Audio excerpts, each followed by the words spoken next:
عن أنس رضي الله عنه أن رسول الله صلى الله عليه وسلم قال আনাস রাদিয়াল্লাহু আনহু থেকে বর্ণিত তিনি বলেন রাসূলুল্লাহ সাল্লাল্লাহু আলাইহি ওয়াসাল্লাম বলেছেন মান আহাব্বা যে কেউ পছন্দ করে কি পছন্দ করে আইয়ুবসাতা লাহু ফি রিজকিহি তার রিজিকের মধ্যে আল্লাহ প্রশস্ততা দান করুন বেশি দিক রিজিক বাড়িয়ে দিক এবং তার মধ্যে বরকত দিক অনেক সময় আছে বেশি টাকাও বরকত হয় না অনেক সময় বেশি টাকা আবার বরকত হয় দুইটা একসাথে হয় অনেক সময় অল্প টাকাও বেশি বরকত হয় এই জন্য যে ব্যক্তি চায় তার রিজিকের মধ্যে বরকত হোক রিজিকের মধ্যে বাড়তি হোক রিজিকের মধ্যে প্রশস্ত আসুক ওয়ায়ুনসা আলাহু ফি আতারিহি এবং তার জীবনটার যেন লম্বা টাইম হয় অর্থাৎ বয়স বাড়ে কেমন এটা পরে ব্যাখ্যা করবেন ইনশাআল্লাহ ফালিয়াসিল রাহিমাহু সে যেন আত্মীয়তার সম্পর্কটা জোড়া দেয়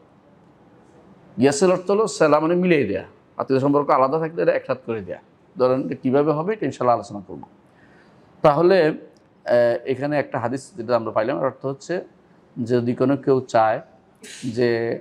তার রিজিকের মধ্যে প্রশস্তি আসুক এবং তার জীবনটা লম্বা হোক দীর্ঘ হোক অথবা বরকতময় হোক অল্প সময় অনেক সময় বেশি কাজ করতে পারে মানুষ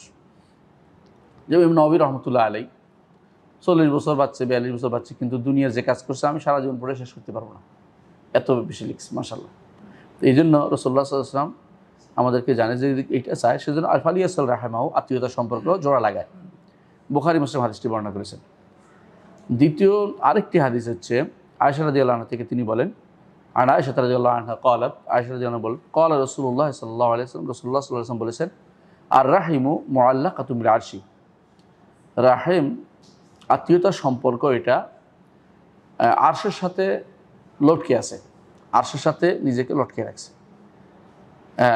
তাকুল সে বলছে বলে দিচ্ছে মাল ওয়াসালানি ওয়াসালাহুল্লাহ যে আমার কাছে আমাকে জোড়া দিবে আল্লাহ তাকে জোড়া দিবে সম্পর্ক ঠিক রাখবে আল্লাহ ওমান কাতারানি কাতারাহুল্লাহ যে আমার সাথে সম্পর্ক চ্যুতি ঘটাবে আমার সাথে সম্পর্ক ঠিক রাখবে না আল্লাহ তার সম্পর্ক চ্যুতি ঘটাবে এটা দুইটা অর্থ হইতে পারে একটা হচ্ছে যে বাস্তবেই বলে এবং সেটা বলার জন্য মুখ লাগে না আপনারা জানেন যে আল্লাহ তাআলা আসমান জমিনকেও বলছে যে আমার আনুগত্য করে আসমান জমিন বলছে আমি করলাম কলাতা আতাইনা আনুগত্য করে আসলাম সেই জন্য আল্লাহ তাআলা যেটা ইচ্ছে এটা কথা বলাইতে পারেন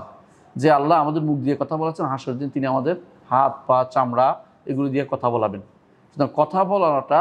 রাহেম কথা বলতে পারে দ্বিতীয়ত রাহেম আরশের সাথে লেগে আছে আর আল্লাহর সবচেয়ে কাছের সৃষ্টি কোনটা আরশ আল্লাহর সবচেয়ে কাছের সৃষ্টি আপনারা জানেন যে আল্লাহ আরশের উপরে